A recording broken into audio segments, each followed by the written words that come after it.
అబ్బూరి రవి గారిని మాట్లాడవలసిందిగా కోరుతున్నాను ఇప్పుడు.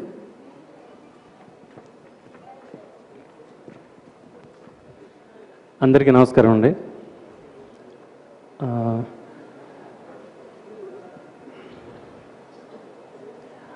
ఈ సినిమా నాకు ఈ అవకాశం ఇచ్చిన మల్యాన్ గోపీచంద్కి, బుజ్జి గారికి, మధు గారికి అందరికీ థ్యాంక్స్ అండి.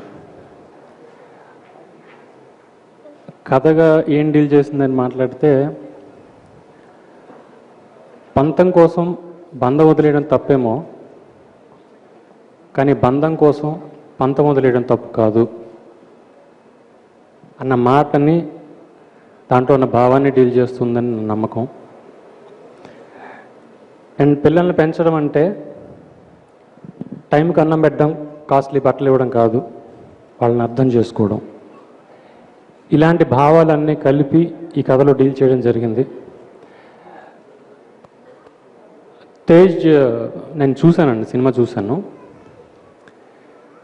ఆ ఫీలింగ్, లోపల ఉన్న ఫీలింగ్ని బయటికి తీసుకురావడం, నాకు ఎక్కడ ఎనర్జీ కావాలి, ఎక్కడ ఎమోషన్ కావాలి, అవన్నీ బ్యాలెన్స్ నాకు చాలా బాగా కనిపించింది. And all the best brother.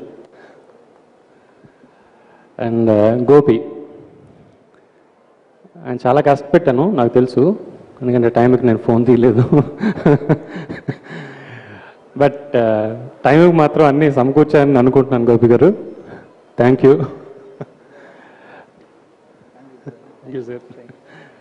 And Thaman darling, ఆయన ప్రతి పాటకి అసలు చాలా చాలా అంటే ఫాదర్ ఎమోషన్ మీద ఒక సాంగ్ ఉంటుందండి. మాట్లాడుకుంటున్నప్పుడు